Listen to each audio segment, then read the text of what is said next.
to Raise Sensation. I am your host, Dan, and on today's episode, we are going to be looking at the new book, Yokai, The Art of Shigeru Mizuki. And a few words about Mizuki before we start. I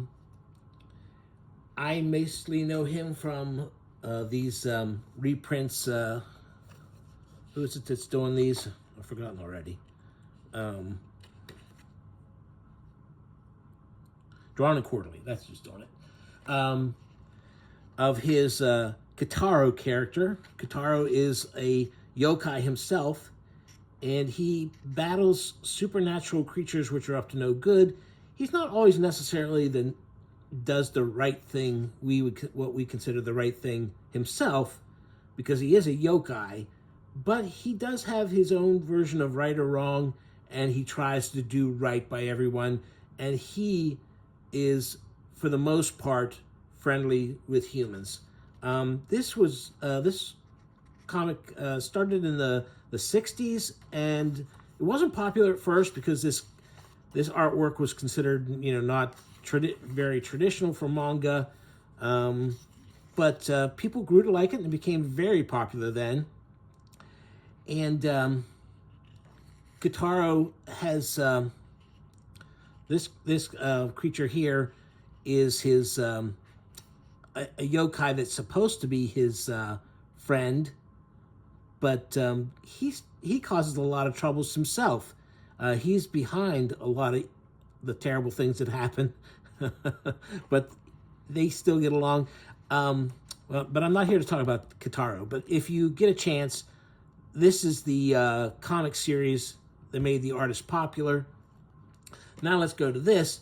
Now these yokai book, because it's I'm doing this in October. That's when this was released too, and coincidentally, the Japan Book Hunter, a fellow who sells used manga. Well, he sells manga from Japan.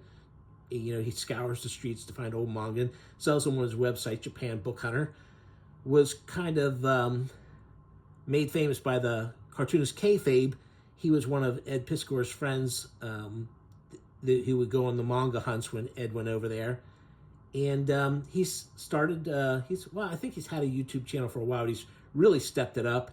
And his Instagram is really fun to follow too. He's basically hustling the books he's finding. He's there to sell books. But at the same time, he's a big fan.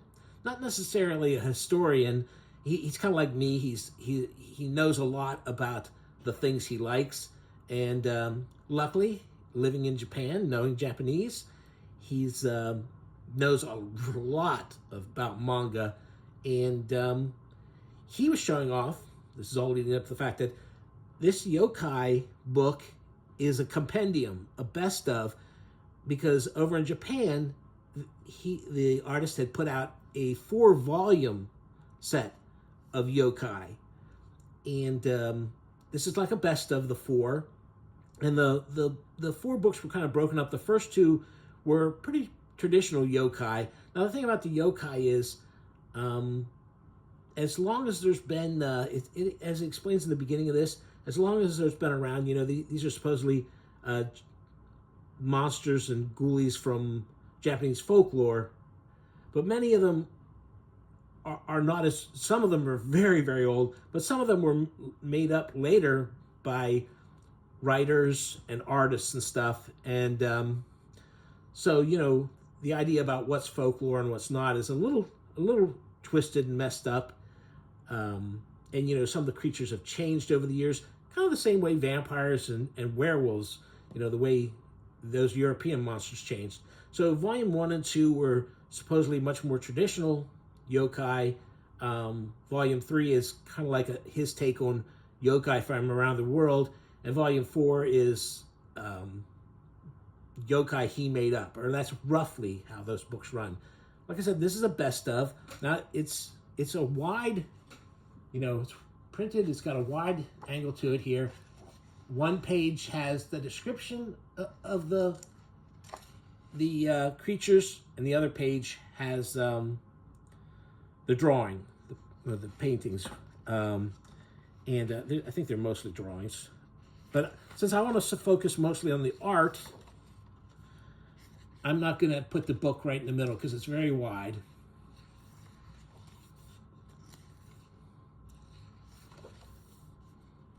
Here's the little background on Yokai art, and then this book in particular. And the grappa is a very famous yokai. So I'm not going to go too much into which creatures these are. I just want to show off some of the artwork.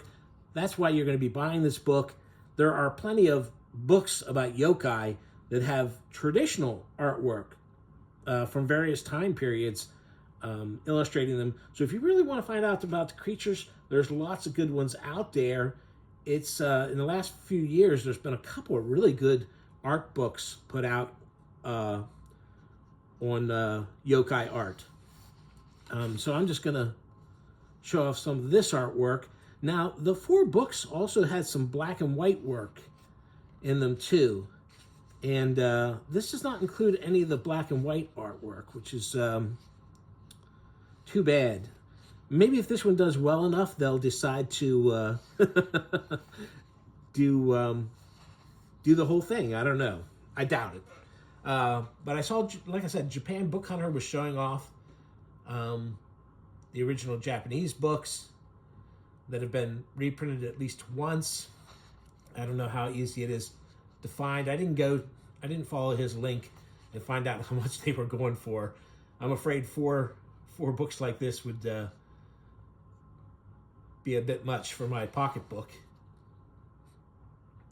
But you can see, you know, this is his usual cartoony style.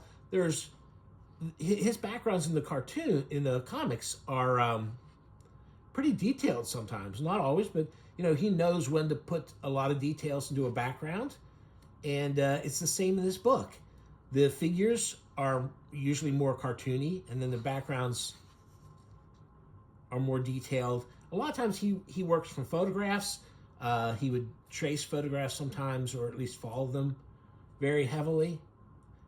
And some people don't like that because, you know, the contrast between the cartoony figures and these detailed backgrounds. But I think it works. I like it. There's a more realistic figure, though, than he would have in most of his cartoons. And like I said, I'm making this video in October 2024, and it has just come out and is easily available.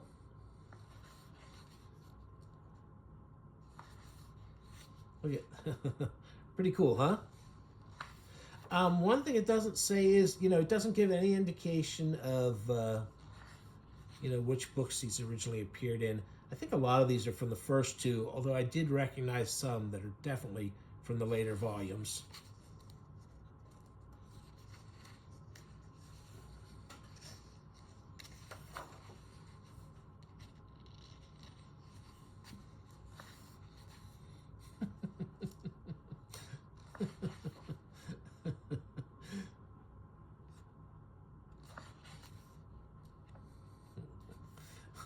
That's great. That's great. Like I said, he's got a great cartoony style that I really like his Kitaro. I think it's really funny. I think the characters are very expressive and very stylized, and they look great. And I think that humor, obviously, definitely. This reminds me a little bit of Where the Wild Things Are.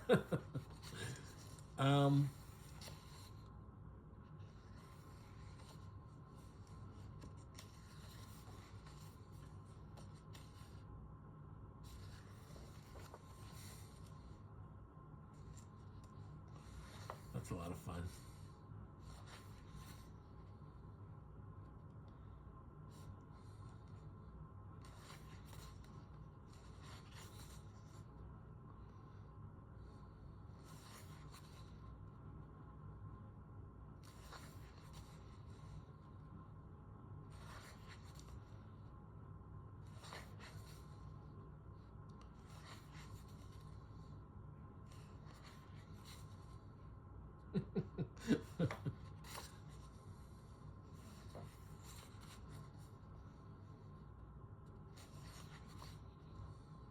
another giant millipede or centipede.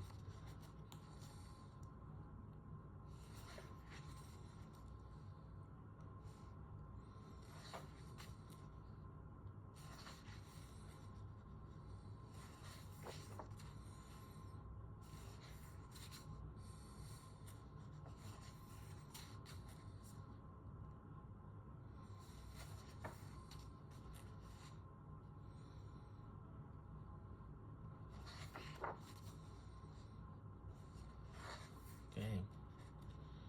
Very nice. So, and then yeah, look, we've still got all this to go. So all in all, like I said, I think this is a great book.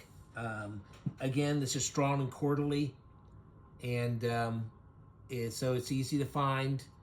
You shouldn't have any trouble at all. You know, Amazon, Barnes and Noble, bookstores all over the place could and should have it. And I think it's a lot of fun. Like I said, there are definitely books where you can learn a lot more about yokai. But I think his art is tremendous. And I really enjoy flipping through it. And if you're looking for some inspiration for drawing your own little monsters, I can't think of a better book. There you go.